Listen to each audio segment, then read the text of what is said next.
No one was supposed to find it. Not the shattered tablet in the jungle, not the metal fragment under the glacier, not the map etched in bone. Each was lost for a reason, and now we've brought them back to light. Science can't explain them. History won't accept them. But they're real, and they're rewriting everything. These are the ancient mysteries they never wanted us to see. Hidden beneath the sands of Giza, buried among massive stone blocks that have stood for thousands of years, lies a mystery that continues to baffle the modern world. Did the ancient Egyptians truly know about the number Pi? A colossal structure like the Great Pyramid, long thought to be merely a royal tomb, appears to contain a strange mathematical ratio. Its perimeter, divided by twice its height, comes astonishingly close to Pi 3.1416. The margin of error is so small, it's almost suspicious. Coincidence? Or could this be evidence of a lost mathematical genius far ahead of its time? From scientists and engineers to ancient astronaut theorists, no one can ignore this burning question. And yet, when we dig into the historical record, a puzzling truth begins to emerge. There is no trace of any concept of Pi in ancient Egyptian knowledge as we understand it today. So, what's the real answer? Join us as we explore one of the strangest mathematical enigmas in human history, hidden in the heart of the Egyptian desert. What do you think? Did the ancient Egyptians possess a hidden understanding of Pi that we've overlooked for centuries? Or was this just an incredible coincidence from practical engineering? Share your thoughts in the comments below. I'd love to hear which side of the mystery you're on. Let's begin with the numbers. The original height of the Great Pyramid is estimated to have been around 146.6 meters. Each side of its square base is approximately 230.4 meters long, making the total perimeter about 921.6 meters. Now, if one takes the perimeter, 921.6 meters, and divides it by twice the height, 2x 146.6, last 293.2 meters, the result is approximately 3.415, a number astonishingly close to Pi 3.416. The margin of error is so tiny that some have called it too precise to be accidental. To those unfamiliar with Egyptology or ancient mathematics, this might seem like irrefutable evidence that the Egyptians possessed an advanced understanding of geometry, including transcendental numbers like Pi. After all, how else could they have arrived at such a precise ratio? And if they did, then perhaps this reflects a level of sophistication in science and math far beyond what traditional history has acknowledged. Perhaps this even hints at forgotten knowledge or external influences, a popular theme in ancient alien and esoteric theories. But this interpretation quickly runs into a major problem, one that's often overlooked or dismissed in popular discourse. There is no direct evidence whatsoever that the ancient Egyptians knew about Pi, let alone had a formal concept of it. Egyptian mathematics, while impressive in many practical respects, was fundamentally different from the Greek and modern mathematical traditions. The clearest window into their mathematical thinking comes from documents like the Rind mathematical papyrus, circa 1650 BCE, which provides problems and solutions involving area, volume, and ratios. In one notable example, the Rind papyrus offers a method for approximating the area of a circle. It does so by taking 8/9 of the diameter, squaring it, and using that as the area, essentially approximating Pi as 3.1605. That's not an unreasonable estimate, but it differs notably from the true value of Pi, and more importantly, the Egyptians never refer to any constant resembling Pi as a concept. It's simply not how they thought about geometry. Their approach was highly pragmatic, based on measurable results, unit fractions, and proportional reasoning. Unlike the Greeks, who pursued abstract proofs and generalized constants, the Egyptians were focused on usable rules of thumb. There are no hieroglyphic symbols, written descriptions, or mathematical texts from ancient Egypt that suggest they conceived of P the way later civilizations did. No symbols for infinite series, no notation for irrational numbers, and no attempt to formally define the relationship between a circle's circumference and diameter. So how then do we explain the near-perfect appearance of P in the pyramid's proportions? One reasonable explanation is that the phenomenon is an accidental byproduct of the pyramid's slope angle, which is approximately 51/50e. This angle likely wasn't chosen for mathematical elegance, but for architectural stability. At this slope, the ratio between the pyramid's height and half its base length yields a number very close to P, but only when applied to a square base, and only if the intended measurements are reconstructed to idealized values.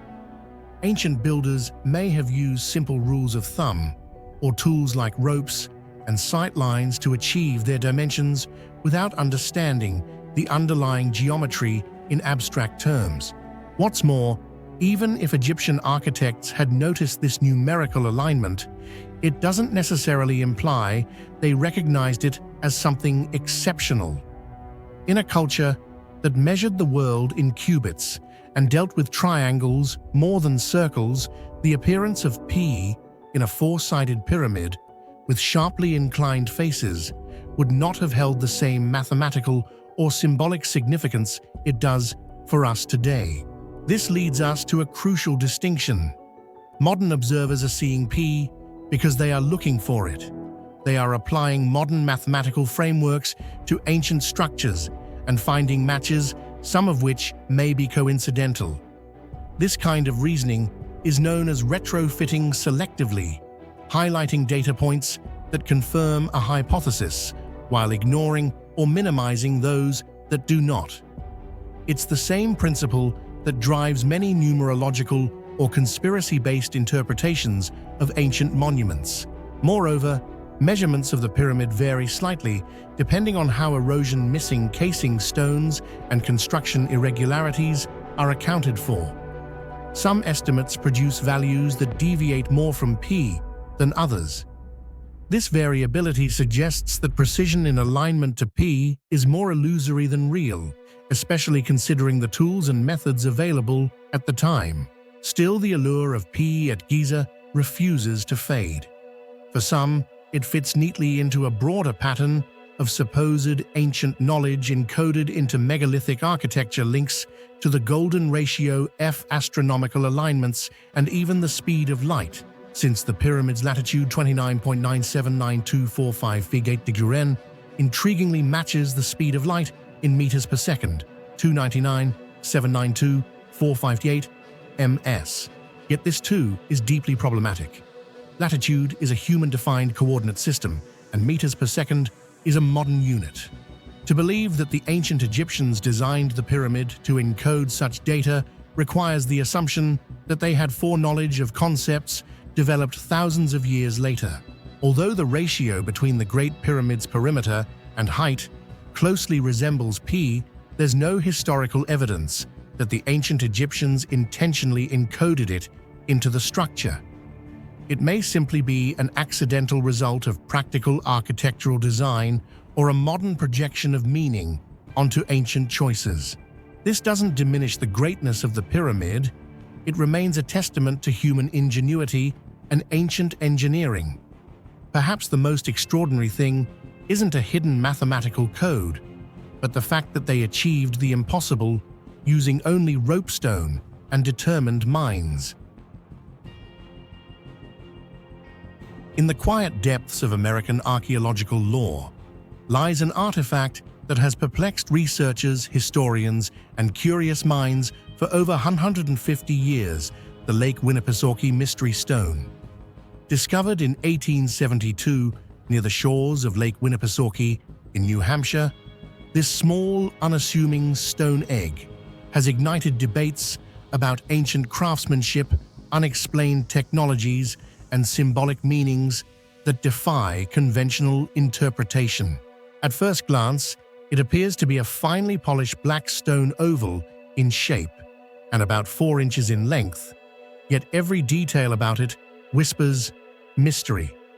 From its composition and precision, drilling to the elaborate symbols carved meticulously on its surface, the mystery stone challenges the limits of what we think we know about North America's pre-Columbian past. What do you think about this mysterious stone?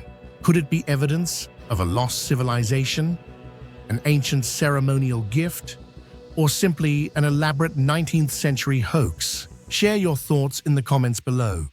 We'd love to hear how you interpret the strange carvings on this artifact.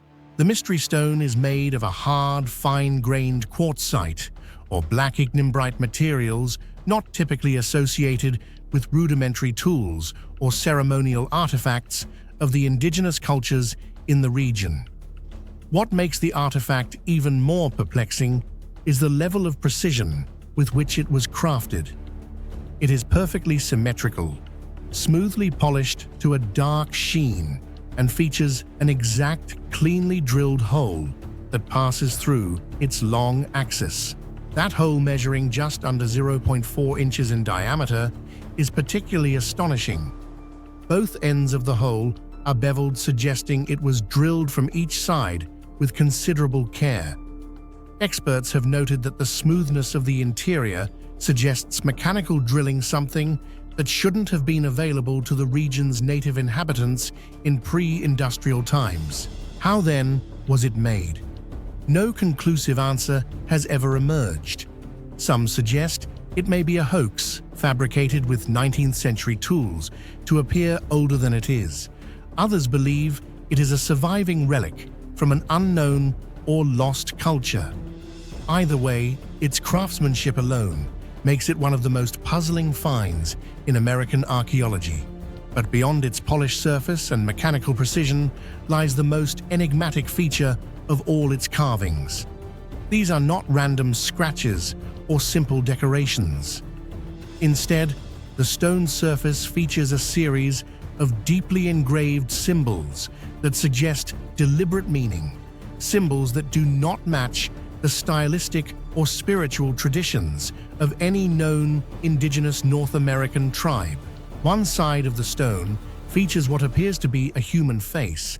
Some believe it resembles a person wearing a feathered headdress, while others describe it as a mask with exaggerated features. Above the head is an arc that may represent the moon, or perhaps a solar disk. On another section of the stone, a series of arrows point in different directions, possibly indicating travel, migration, or warfare. There are also triangular shapes, resembling teepees, the conical dwellings associated with certain Native American groups, though teepees were not historically common in the northeastern United States. Elsewhere on the stone, one can find a spiral or floral pattern, a symbol often interpreted in ancient art as representing cycles of life continuity or spiritual rebirth.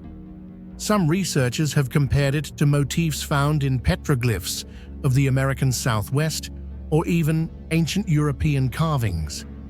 The diversity of symbolic language carved into this small stone has left scholars without consensus. Some see it as a coded message, others as an elaborate ceremonial item, and still others as an artistic composite meant to convey a broader story of a people long forgotten. What makes this particularly mysterious is that no one knows who carved these symbols, nor what they mean. No other artifact with the same combination of symbols has been found in the region. The symbols do not follow a clear linguistic or numeric pattern. There is no known translation or analog to these images, leaving even the most seasoned archaeologists guessing at their significance. Is it a map, a marriage gift, a historical record, a spiritual relic? Each theory has supporters, but none have definitive evidence. The fact that it stands completely alone, without any related artifacts, writings, or oral traditions, only deepens the mystery. The story of its discovery adds yet another layer of intrigue. In 1872, a group of workers digging a hole for a fence post on land belonging to local businessman Seneca Ladd unearthed the stone. It was buried approximately 6 feet below the surface and encased in dense clay. The object was promptly turned over to authorities and eventually made its way to the New Hampshire Historical Society, where it remains to this day. But as with many mysterious artifacts, the details of its discovery are frustratingly vague. There is no official archaeological record of the dig. The stone was found during a construction project, not an excavation. There were no accompanying artifacts or bones, and the exact coordinates of the find have been lost over time. Was it truly an ancient relic, waiting undisturbed in the soil for centuries, or was it somehow planted lost or buried far more recently? Because of these uncertainties, some skeptics believe the artifact could be a 19th century creation, an artistic piece crafted to resemble a Native American relic, perhaps made for commercial or touristic purposes. Yet even this hypothesis doesn't quite explain the high level of technical skill required to drill and engrave the stone, especially at a time when such technologies were not common in rural New England. Over the decades, various theories have been proposed to explain the mystery stone, a Native American ceremonial object possibly used in marriage rituals or alliance treaties. A commemorative item created to mark a significant tribal event, now lost to history. A relic from a pre-Columbian transoceanic contact, possibly European or even Phoenician in origin. A modern hoax carefully crafted by 19th century artisans to resemble an ancient artifact and spark public interest. An object from an entirely unknown culture that once inhabited the region before recorded history. Each theory, however, is hampered by a lack of context. No other similar artifacts have surfaced. No similar drilling techniques appear in local pre-contact sites, and none of the symbols on the stone match known indigenous writing systems or iconography. Today, the Lake Winnipesaukee Mystery Stone sits safely preserved in a museum display case, where visitors often pause in wonder. It serves as a powerful reminder that history still holds secrets and that not all stories have neat conclusions. The enigma of the stone continues to capture imaginations not because of its size or monetary value, but because it stands at the intersection of science mystery and human curiosity. Its smooth, silent surface tells a story we have yet to decipher. Its symbols, bold, deliberate, and deeply carved, offer a message from the past that may never be fully understood. And perhaps that is the point. In a world where data and certainty dominate our thinking, the Lake Winnipesaukee Mystery Stone remains gloriously, defiantly inexplicable. Imagine uncovering an ancient manuscript that doesn't just talk about flying machines, but claims to explain exactly how to build them. Detailed schematics, strange metals, anti-gravity propulsion. And yet this so-called manual only surfaced in the early 20th century. Is it a forgotten blueprint from a lost civilization, or an elaborate modern hoax disguised in the robes of ancient wisdom? For over a century, the Vimanika Shastra has defied easy explanation, sitting at the crossroads of myth, mysticism, and misunderstood science. What exactly is this text, and could any of it be real? What do you think about the Vimanika Shastra? Is it forgotten evidence of an ancient civilization that once possessed advanced technology beyond its time, or simply a modern hoax wrapped in mythological disguise? Share your thoughts in the comments below. Do you lean towards science mysticism or something else entirely? Vimana is an ancient Sanskrit word used in Indian epics to refer to flying chariots, often the vehicles of gods, kings, or superhuman warriors. Descriptions of Vimanas are scattered across the Mahabharata, Ramayana, and various Puranic texts, though they are mostly symbolic or mythological in nature. However, in the early 20th century, a peculiar manuscript titled Vimanika Shastra, also spelled Vimanika Shastra, suddenly emerged. It didn't merely describe Vimanas, it presented detailed technical instructions on how to construct, operate, navigate, attack, and defend using these flying crafts. The text caused a stir among scholars, ancient technology theorists, conspiracy researchers, and anyone dreaming of a forgotten technological age.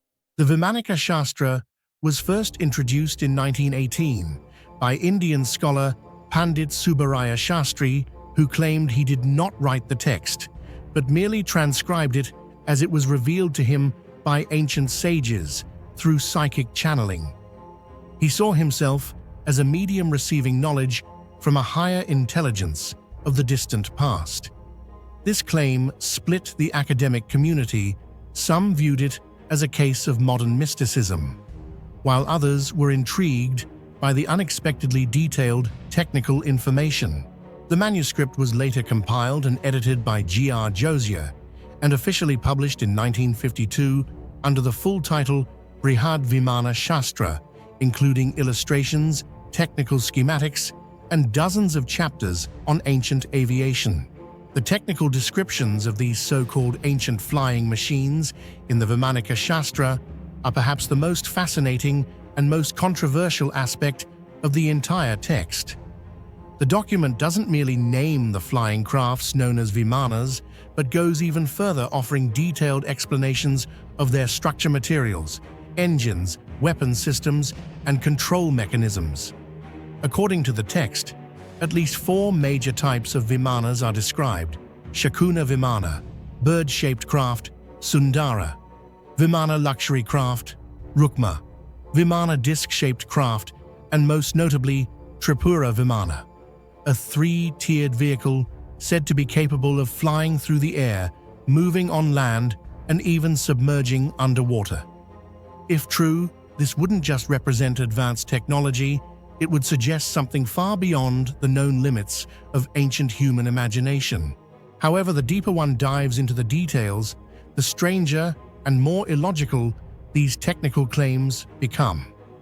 The Vimanika Shastra lists a variety of mystical alloys such as Tamagarapa Loha, a metal said to absorb light, and Panchaloha, a sacred alloy made of 5 metals: gold, silver, copper, lead, and iron. These materials are claimed to withstand extreme heat, defy gravity, and even evade radar detection, a technology that didn't exist at the time the manuscript was first revealed in the early 20th century. The propulsion systems described are equally mysterious.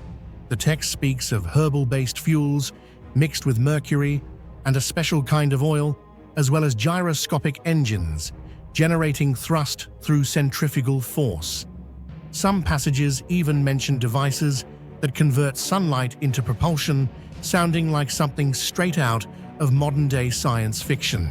Going even further, the Vimanika Shastra describes devices such as crystal vision systems for long-distance surveillance, sound wave emitters to disable enemies, and energy weapons capable of destruction or disrupting the nervous systems of opposing pilots.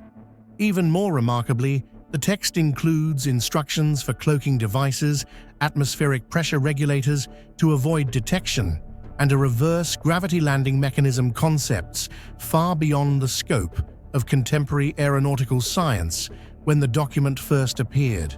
These descriptions have drawn harsh criticism from scientists who argue that none of it conforms to known laws of physics. Yet for some, it is precisely this implausibility that makes the manuscript so compelling, almost as if it preserves the memory of a lost technology or reflects the vision of an extraordinary imagination far ahead of its time. Intrigued by the technical claims, a team of aerospace engineers from the Indian Institute of Science, IISc, Bangalore conducted an official analysis in 1974. They produced a now famous technical report concluding, "The entire content of the Vimanika Shastra shows a complete lack of understanding of aerodynamics, materials, science, and aviation engineering. The designs are unairworthy, and many of the concepts are scientifically baseless. The researchers noted that even with modern technology, the described mechanisms could not be built, as the lift propulsion and structural requirements directly contradicted each other. Despite strong academic rejection, the Vimanika Shastra survives today as a cultural and conspiratorial icon. It frequently appears in books and documentaries by ancient astronaut theorists, TV shows like Ancient Aliens on the History Channel, conspiracy forums, YouTube videos, Reddit threads, all questioning whether extraterrestrials once shared advanced technology with ancient humans. Some view the Vimanika Shastra as proof of a lost advanced civilization, or at the very least evidence of extraordinary technical imagination in ancient India. Whether you see the Vimanika Shastra as a forgotten legacy of ancient technology or merely a product of spiritual vision and fantasy, its mystique is undeniable. In a world where we often assume modern science is the pinnacle of innovation, the Vimanika Shastra emerges as a strange reminder, perhaps, in some distant past humanity dreamed or even knew far more than we now believe. Buried beneath the sands of Jordan for nearly 9 millennia, lay faces that still stare back at us, eyes too wide, bodies not quite human, and souls completely hollow. These are the Ain Ghazal statues, eerie life-sized figures crafted by a mysterious people who vanished long before history began. Older than the pyramids, older than Stonehenge, they weren't made to glorify kings or gods, but perhaps to represent something far more disturbing. Far from being relics of simple art, these statues may be the earliest mirror we ever made, one that reflects not what we are, but what we feared, worshipped, or became. And once you've looked into their eyes, you may never see prehistory the same way again. What do you think about these statues? Are they religious symbols, representations of ancestors, or something we're still not ready to understand? Share your thoughts in the comments below. Could prehistoric humans be trying to tell us something through those motionless eyes? In the early 1980s, near Ain Ghazal, meaning spring of the gazelle, on the outskirts of Amman, Jordan, archaeologists uncovered a group of bizarre statues, some nearly a meter tall, dating from 6750 to 6500 BCE. That makes them approximately 9,000 years old, predating even the pyramids of Egypt and emerging before the invention of writing itself. More than 30 statues and busts, half-figures, were found astonishingly well preserved beneath the soil for millennia. But what truly stunned archaeologists wasn't just their age or condition, it was the statues' deeply unnatural, almost spectral human forms. Unlike most ancient civilizations that carved statues from stone, wood, or clay, the Ain Ghazal figures were made from plaster, mixed with a core of reeds, a soft, easily shaped material that is also fragile and highly perishable over time. This construction left the statues hollow on the inside, as if they were merely outer shells of some invisible being. The choice to use such a delicate medium for detailed human forms seems to carry symbolic meaning, perhaps representing the impermanence of the physical body or the idea of a soul inhabiting a vessel. The wide, round eyes, made of white seashells with pupils of black bitumen, are deeply set into their sockets, creating an intense sensation of being watched. No one can stand before them without feeling a chill, as if the statues are looking back at the viewer. This unnerving presence is why scholars have referred to them as hollow-souled figures, not merely human likenesses, but forms that seem to contain an unexplained presence within. Among all the strange features of the Ain Ghazal statues, perhaps nothing is more haunting than the deliberate distortion of the human form. This isn't the clumsiness of prehistoric craftsmanship. On the contrary, Every warped detail seems to reflect a clear intention to recreate the human shape, but not quite as human.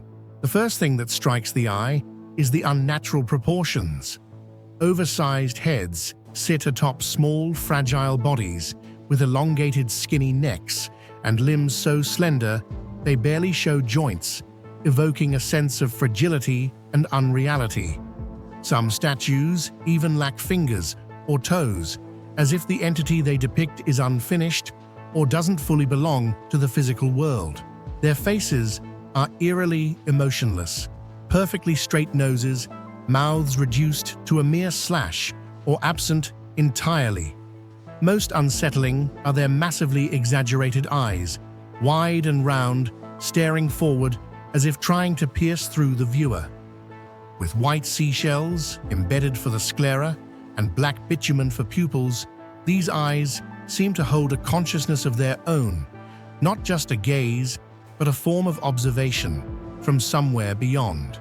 Most disturbing of all, some statues have two heads on a single body, a design completely unique among known ancient cultures.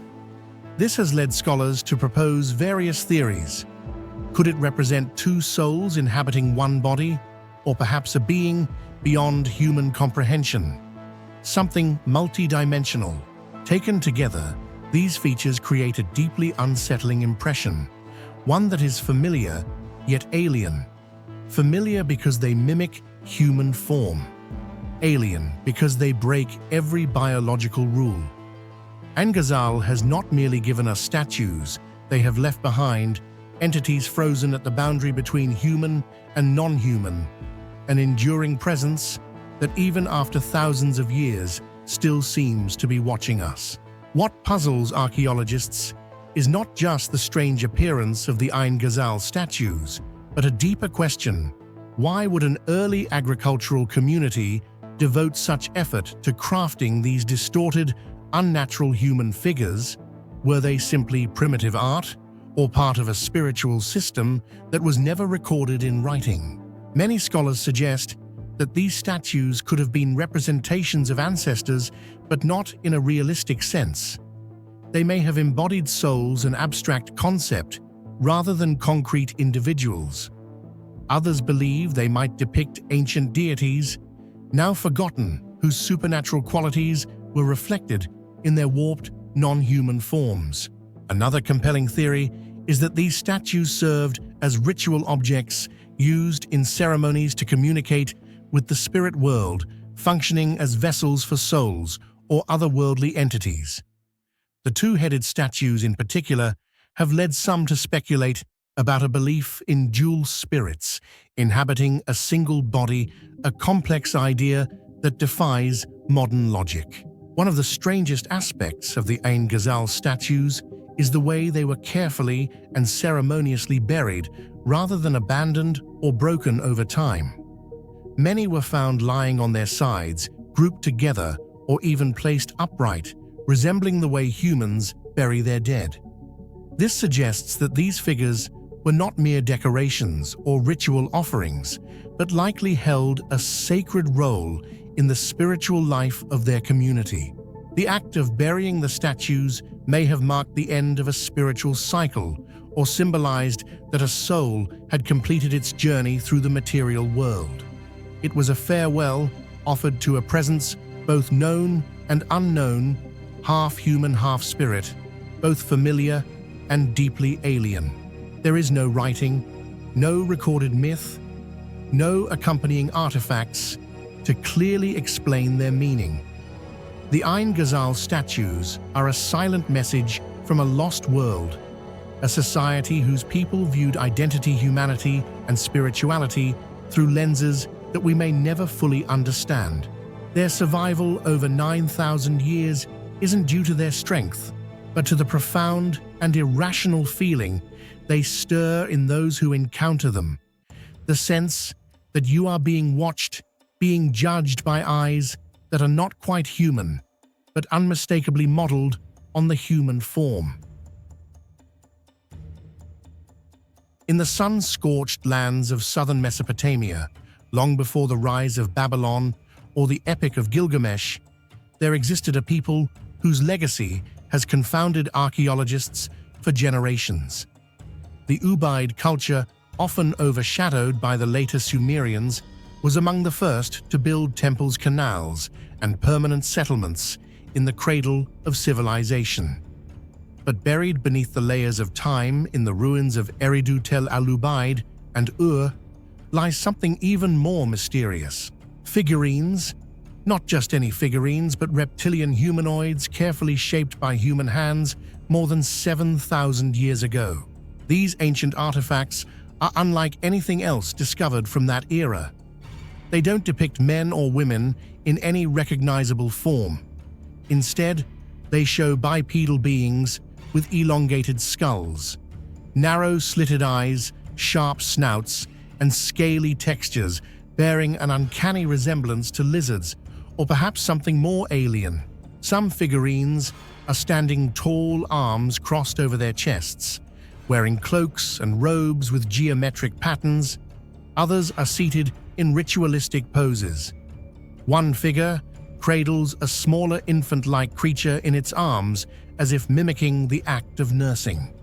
But the child, too, bears the same reptilian features.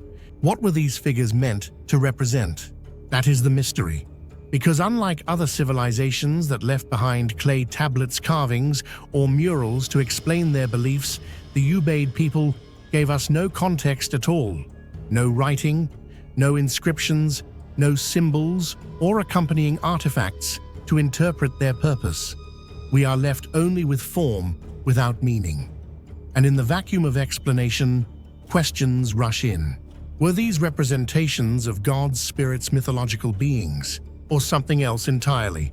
So what do you think these reptilian figures were? Ancient gods? Masked priests? Something not from this earth? Drop your theory in the comments below. We're reading every one of them. The craftsmanship of the figurines reveals deliberate choices. The humanoid bodies are detailed and proportionate, but the heads are not. They are elongated, stretched backward into points like helmets, with sloping brows and small, slit-like nostrils. The eyes are always prominent, large, almond-shaped, and reptilian. This consistency across multiple excavation sites suggests they were not random creations nor one-off artistic experiments. The Ubaid artists were clearly working from a shared image, one that carried meaning in their society. But without text or recorded myth, we cannot know what that image symbolized. This is what separates the Ubaid lizardmen from other ancient mysteries. It's not simply that we don't understand them. It's that the people who made them left behind no attempt to help us understand. In a world where cultures typically explain themselves through art and language, the Ubaid figurines remain frustratingly silent. They are mute symbols from a forgotten mind, offering only questions. For decades, archaeologists have tried to fit the Ubaid reptilian figurines into some familiar cultural framework, but every attempt has ended in failure. Some believe they are fertility symbols, stylized representations of a mother goddess.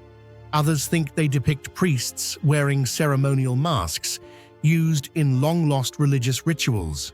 A few suggest they may represent serpents, creatures often symbolizing transformation and rebirth across many ancient traditions. However, none of these theories explain the strange consistency in their features. The slanted eyes, elongated snouts, backward-stretching skulls, and scaly reptilian bodies, all rendered with remarkable detail across multiple figurines and excavation sites. If these were just temporary masks or symbolic abstractions, the level of craftsmanship and anatomical precision would be difficult to justify. As mainstream science fails to offer a convincing explanation, alternative theories begin to emerge, though often controversial. Some propose these figures are ancient evidence of contact between humans and extraterrestrial beings, a concept popularized by the ancient astronaut theory. Others believe they are remnants of a long-forgotten reptilian deity race worshipped long before the myths of Mesopotamia took shape. Though speculative, these ideas arise from the profound void left by the Ubaid culture itself. It is this complete absence of explanation that has transformed a few small clay figurines into a vast archaeological enigma, a puzzle piece that fits into no known religious aesthetic or philosophical tradition of ancient Mesopotamia. They simply stand belonging to no one, rooted in no world we recognize, and perhaps they were never meant to be understood. Most ancient cultures told us who they worshipped. They carved the names of gods into walls, told stories in epic poems, and buried objects alongside the dead to explain their vision of the afterlife. But the Ubaid figurines have no accompanying graves, no temples, no epic, no label. We don't even know if they were meant to be seen by many or kept secret by a few. This silence is louder than any inscription. It suggests either a lost belief system so old and so removed that even the Sumerians forgot it, or a deliberate concealment of knowledge hidden within symbols understood only by an elite few. There's something haunting about it. The idea that once 7 millennia ago, people carved figures with care and intention and never explained why. It suggests that we are missing more than context. We are missing a worldview. What makes the Ubaid lizardmen even more intriguing is how they echo across unrelated cultures. Reptilian beings appear in Mesoamerican mythologies, Hindu Nagas, and East Asian dragons, often associated with wisdom, power, or cosmic knowledge. Were these symbols born independently, or do they share some forgotten common ancestor, perhaps from the Neolithic dawn? The Ubaid figurines may not be the origin of the reptilian motif, but they are among its oldest physical representations, and in that, they remain a puzzle piece with no puzzle, a pattern with no known beginning. In an age of satellites and supercomputers, it's easy to think that the ancient world has given up most of its secrets.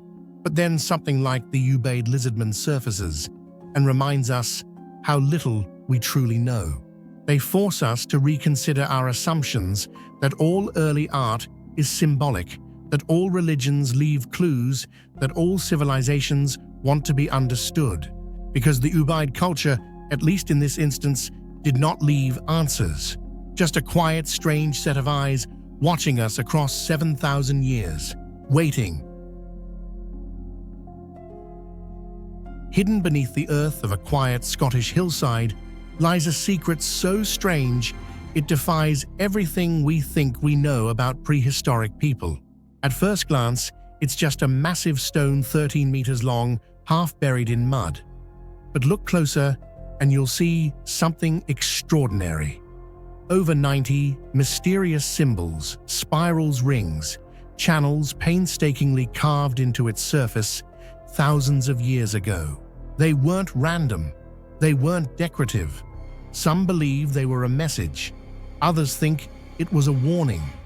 But a growing number of researchers ask the most stunning question of all. Was this stone a prehistoric star map? Could our ancestors, long before writing, long before telescopes, have etched the movements of the cosmos into stone?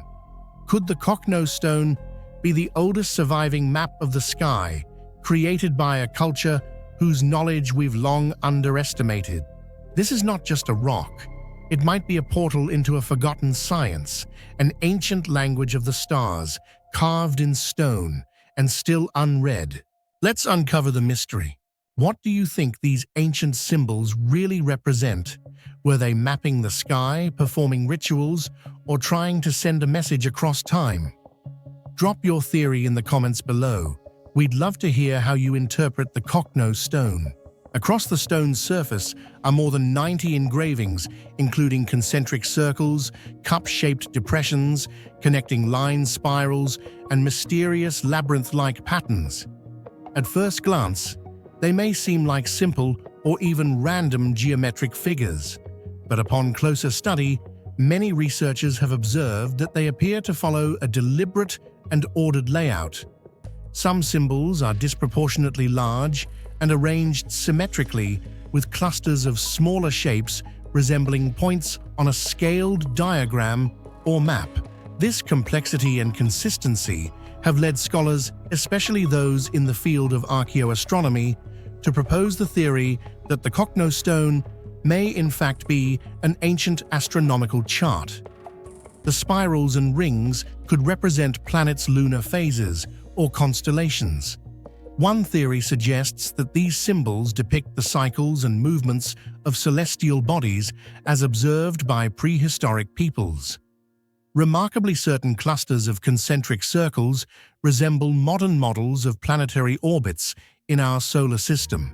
What makes the mystery even deeper is that many symbols on the Kokno stone closely resemble ancient markings found elsewhere around the world.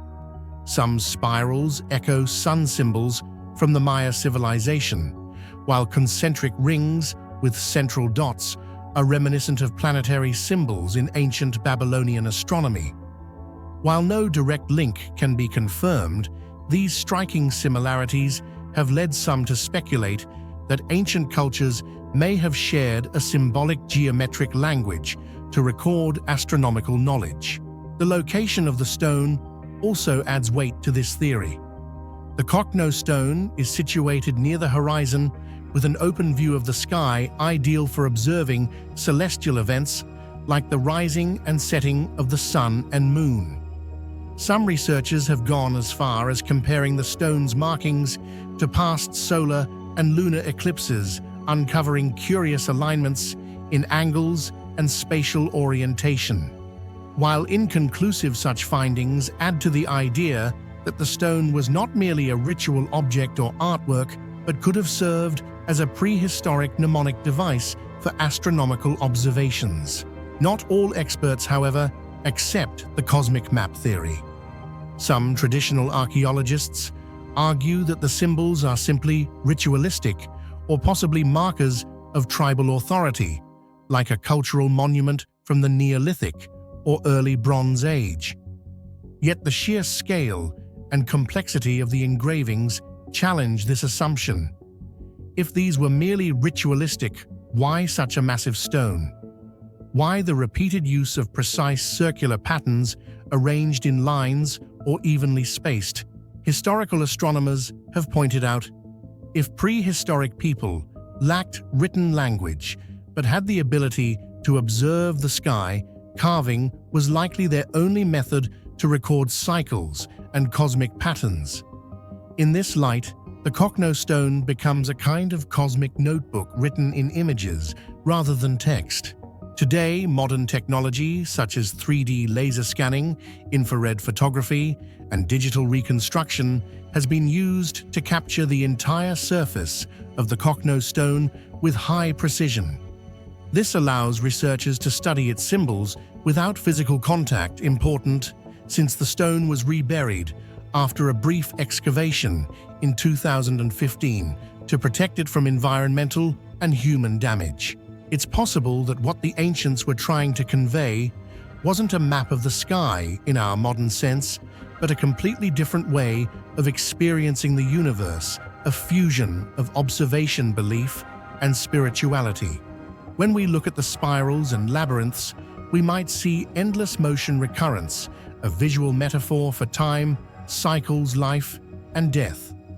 For modern minds, the cosmos is measured in data and math. For prehistoric minds, it may have been a living sequence of symbols tied to rituals, seasons, and survival. Some alternative researchers, often dismissed as conspiracy theorists, have gone even further, suggesting the Kokno stone could be a communication map for contact with extraterrestrial civilizations. They propose the symbols are codes or spatial coordinates, possibly left by beings from the stars. While no convincing evidence supports this claim, the mystery and undecipherable nature of the stone continue to fuel the imagination of those seeking more than just earthbound explanations. Whether you believe it is a celestial map, a sacred ritual slab, or simply a prehistoric masterpiece, the Kokno stone remains a profound reminder that we do not fully understand our own past. Perhaps its deepest mystery lies not in its symbols, but in the vast gap between how ancient humans perceived the cosmos and how we do today. In the golden sands of Egypt, a land steeped in myth, monumental architecture, and millennia-old secrets, an image began circulating that sent shockwaves through online communities, fascinated by the unexplained. The photo appears deceptively simple: a massive fossilized human-like hand, buried partially in desert sand, unearthed just enough to reveal fingers each the size of a man's forearm. Its discovery, if genuine, would be one of the most provocative archaeological finds of the century. But there's a catch: no one knows where it came from, who found it, or whether it's even real. What has captivated millions isn't just the eerie quality of the image or the mystery surrounding its origin, it's the sheer scale of the object in question. The hand is not just large, it is giant, so enormous that if it belonged to a real being, that creature would tower over any known hominid or primate, modern or extinct. The proportions defy biology, yet look disturbingly organic. That visual contradiction, something clearly shaped like a human hand, yet far beyond any known human scale, strikes at the heart of our assumptions about the past. Could there have been beings, humanoid or otherwise, that walked the earth at such size? Or is this a case of artistic illusion, deliberate hoax, or ancient sculpture mistaken for something else? Let's dive deeper. What do you think this giant hand could be? An ancient relic, a clever hoax, or something science hasn't explained yet? Drop your theory in the comments below. We're reading everything. What makes the photo of the giant buried hand in Egypt so haunting isn't its shape, but its absurdly unbelievable size. In adult human anatomy, the average hand measures only about 19 centimeters in length. Even in rare cases of extreme gigantism, the largest recorded human hand has never exceeded 35 centimeters. Yet in the viral image, each finger appears thicker and longer than a grown man's arm, and the full length of the hand seems to approach nearly 1 meter. Details like thick bone segments, pronounced knuckles, and the natural curvature of the fingers make it resemble a genuine fossil more than a sculpture or visual hoax. If this hand were truly real, the creature it belonged to could have stood between 4.5 and 6 meters tall, far surpassing any known hominin or primate species, including Homo heidelbergensis, Gigantopithecus, or even the most fantastical interpretations of the Nephilim. It's too detailed to be a coincidence, yet too implausible to be believed without concrete evidence. And that contradiction is precisely what makes this mystery so hard to look away from. Despite its visual impact, the buried hand lacks the most crucial element in archaeology: provenance. There are no confirmed coordinates, no excavation records, no published fieldwork reports from Egypt's Antiquities Authority or major institutions. The image surfaced online, seemingly out of nowhere.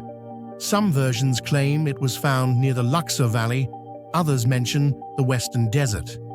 But these are vague references unsupported by any academic verification or local eyewitness testimony. The absence of context opens the door to endless speculation and endless manipulation. In an era where image generation tools and Photoshop are easily accessible, how do we separate an authentic anomaly from a manufactured myth? The idea of ancient giants is far from new. From the Bible to Greek and Indian mythology, massive beings like the Nephilim, Anakim, Cyclops, and Rakshasas have long appeared as symbols of overwhelming power and a time that predated modern humanity. However, modern evolutionary science draws a clear line: no humanoid creature could have reached such gigantic proportions while still maintaining the ability to move, circulate blood, regulate body heat, and process energy efficiently. A body too large would eventually collapse under its own weight.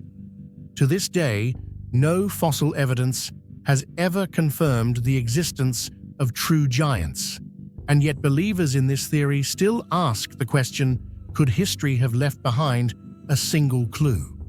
If the giant hand buried in the sands is real, it might just be the final fragment of a story the world has tried to forget. Amid growing skepticism surrounding the photo of the giant hand, many rational observers have offered plausible explanations. Some suggest it could be a modern sculpture deliberately aged and buried in the sand to be photographed or used in an art project. Others believe it may be a fragment of an ancient religious statue, perhaps representing a forgotten deity or pharaoh. There's also the possibility that the image was digitally manipulated, combining real desert scenery with an artificial hand model. A common theory is that it's simply a movie prop designed to create a dramatic visual effect. However, the most intriguing aspect is this: no clear origin or source has ever been confirmed. And it is precisely this ambiguity that leads many to believe perhaps it's not just a hoax after all. The obsession with giant beings taps into something deep within the human psyche, the awe of scale. In history, size is often equated with power. The pyramids, the Colossus of Rhodes, the towering statues of Ramses. Monumental architecture exists because ancient cultures wanted to impress, intimidate, or communicate with the divine. In that context, the giant hand, real or not, fits a symbolic pattern. It stands as an icon of lost knowledge, forgotten power, or forbidden history. Even if it were only a sculpture, the choice to carve a human hand at that size suggests mythic proportions were not only imagined, but revered. There's a reason stories like this endure despite lacking empirical proof. They challenge the strict narratives taught in textbooks and open the door to possibilities that science often avoids. The buried hand in Egypt, regardless of its authenticity, has become a symbol of mystery, of suppressed history, and of the tantalizing gaps in our understanding of the past. The image may never be verified, the hand might never be studied under X-rays or carbon dated, but its mere presence online, its ability to provoke questions, is perhaps its real power. It reminds us that the sands of Egypt still hold secrets. Some may be ancient art, others might be ancient truth. Until we know for sure, the giant buried hand remains lodged in the borderlands between reality and myth, waiting either for a proper explanation or a deeper excavation that never comes. They shouldn't be there, yet they are. Deep in the heart of Texas, where the Paluxy River winds its way through sun-baked limestone and ancient hills, lies a mystery that refuses to be buried by time. For decades, paleontologists have marveled at the riverbed's extraordinary dinosaur tracks, massive three-toed impressions frozen in stone from over 100 million years ago. But beside them, something far more controversial. Footprints, human-looking footprints, with 5 toes, a defined heel, and a stride that mirrors our own, embedded in the very same rock as the dinosaurs. If genuine, they would rewrite everything we know about Earth's past. Because according to modern science, humans and dinosaurs were separated by more than 60 million years of evolutionary time. The idea that they once walked the same muddy ground, leaving their footprints side by side, sounds like pure science fiction. And yet here they are, etched into stone, daring us to question what's real, what's misunderstood, and what might still be hidden beneath the surface. What do you think? Are these mysterious footprints just eroded dinosaur tracks? Or is there something much bigger we're missing? Could humans and dinosaurs really have walked the Earth together? Drop your thoughts in the comments below.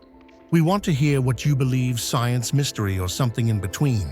There's no controversy about the dinosaur tracks themselves. The limestone bed of the Paluxy River preserves dozens, possibly hundreds of fossilized footprints, most of which are attributed to theropod and sauropod dinosaurs from the early Cretaceous period, around 113 million years ago. These tracks, many of which are three-toed and deeply imprinted, represent some of the best dinosaur trackways found anywhere in the world. Some tracks stretch for meters, allowing scientists to study gait stride and even possible social behavior of these long-extinct creatures. There's an awe-inspiring sense of connection when walking along the same path carved by titanic animals that once roamed prehistoric Texas swamps. Their size and clarity are extraordinary. But nestled between these reptilian impressions are other shapes, less numerous, less deep, and far more controversial. In several locations near the dinosaur tracks, observers over the decades have pointed out elongated, rounded impressions that look remarkably similar to the footprint of a barefoot human. They often show 5 toes, a pronounced heel, and a general anatomy that would not seem out of place on a modern beach. To the naked eye, they look real. To some, they look undeniable. Early visitors in the 1930s began to call these the Paluxy River Man tracks. Local newspapers, churches, and even a few amateur scientists began to suggest that these prints were evidence that humans walked with dinosaurs. Over the years, more prints were uncovered or allegedly uncovered, leading to a widespread belief among young Earth creationists that the site proved the biblical account of creation.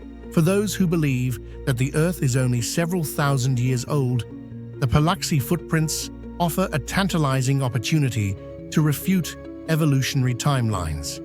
They argue that no amount of erosion or misidentification could account for clear human-shaped prints in solid rock right alongside the unmistakable tracks of theropods. Some even claim that one particular set of tracks, known as the Taylor Trail, shows a dinosaur track partially overlapping what appears to be a human print, as if both were made at nearly the same moment. The scientific community has not ignored these claims, but their explanations are far more grounded in geology and paleontology. One of the most widely accepted rebuttals is erosional shaping, that many of the so-called human prints are actually dinosaur tracks that have been partially eroded, losing their clawed toes and leaving behind oval shapes that resemble feet. Over time, weathering, water movement, and sediment infill can drastically change the shape of a footprint, especially in limestone. In some cases, experts argue that people are seeing what they want to see. Pareidolia, the brain's tendency to find familiar patterns in random shapes, may cause observers to interpret an ambiguous imprint as a human foot. Other prints, scientists assert, are outright forgeries.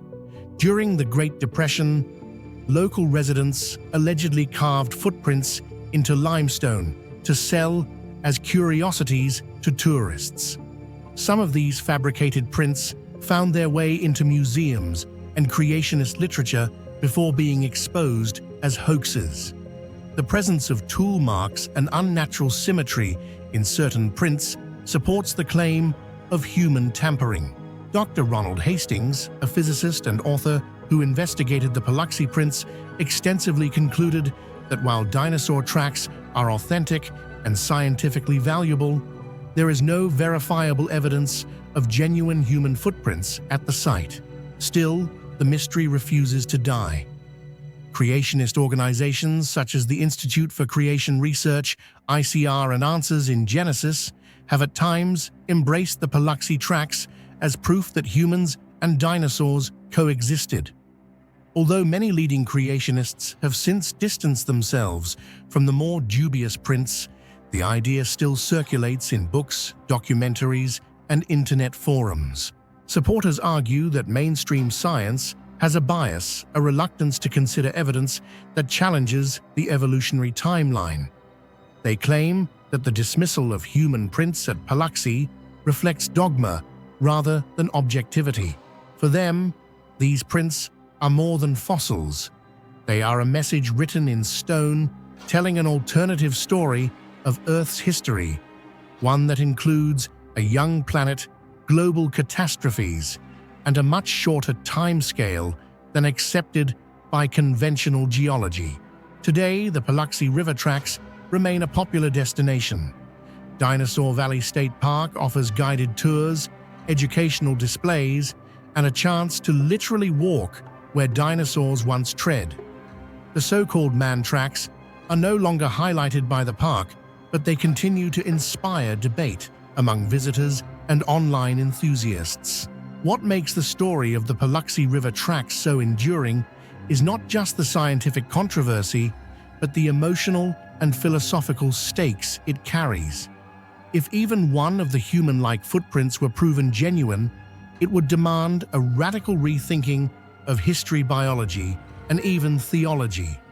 It would upend the textbooks, rewrite the fossil record, and ignite one of the greatest scientific revolutions in human history.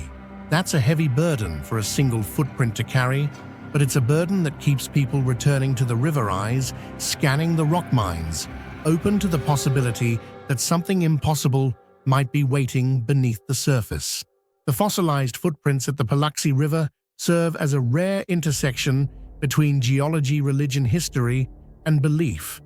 While modern science largely attributes the human-like prints to erosion, misinterpretation, or forgery, their presence alongside authentic dinosaur tracks continues to captivate the imagination. In the end, whether hoax or history, they remind us how deeply we yearn to understand where we came from and how willing we are to question even the firmest foundations of knowledge in the pursuit of that truth.